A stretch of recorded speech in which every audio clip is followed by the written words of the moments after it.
Bonjour, j'anime une équipe de recherche à l'Université d'Auvergne qui a pour intitulé « Conception, ingénierie et développement de l'aliment et du médicament ».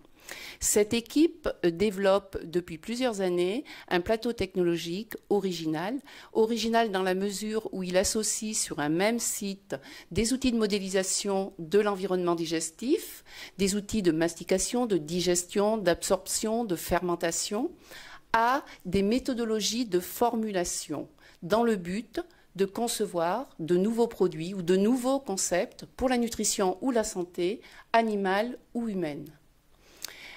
Utilisant ces outils et ces méthodologies, nous nous sommes ciblés principalement sur 3 situations physiopathologiques. La première liée au vieillissement, que se passe-t-il dans l'environnement digestif quand on vieillit? La deuxième liée à la présence potentielle de bactéries pathogènes dans cet environnement digestif, et la troisième liée à la présence de contaminants dans l'alimentation, donc dans l'environnement digestif. Après étude de ces situations, nous développons en partenariat très souvent avec des industriels de nouveaux probiotiques susceptibles soit de contrebalancer l'effet du vieillissement, soit de prévenir ou de guérir ces maladies à bactéries pathogènes, soit encore de décontaminer les produits qui sont susceptibles d'être dans cet environnement digestif.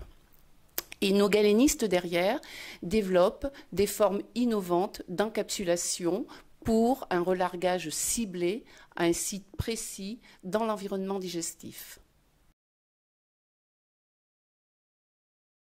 En parallèle des axes prioritaires que je viens de vous présenter, nous travaillons sur de nombreux autres projets avec des partenaires à la fois académiques et industriels au niveau régional, national et européen, pour les aider à développer leurs propres produits, leurs propres concepts. Et le projet que va vous présenter Michael fait partie de ces projets-là. Le but de ce projet est d'évaluer l'impact de traitements antibiotiques sur la flore digestive du porcelet. Et il faut savoir que la colistine, c'est un antibiotique qui est largement utilisé en filière porcine afin de traiter des porcelets atteints de diarrhée à Escherichia coli, des maladies qui sévissent principalement en période de post-sevrage. Après une étude in vivo préalablement effectuée en Bretagne permettant d'évaluer l'impact de traitements antibiotiques sur la flore digestive du porcelet, un volet in vitro a été amorcé ici depuis septembre dernier à Clermont-Ferrand. L'objectif consiste en la modélisation du microbiote intestinal porcin, en l'évaluation de l'impact d'un traitement antibiotique à la colistine, puis à la comparaison de ces résultats à ceux préalablement obtenus in vivo. Un milieu nutritif adapté au milieu colique porcin a été validé, tout cela afin de procéder à des manipulations en fermenteur qui sont actuellement en cours. Au cours de ces processus, nous avons fixé des paramètres spécifiques tels que le pH ou la température. Nous pouvons aussi suivre des paramètres de fermentation en continu tels que le potentiel d'oxydoréduction et la production de gaz.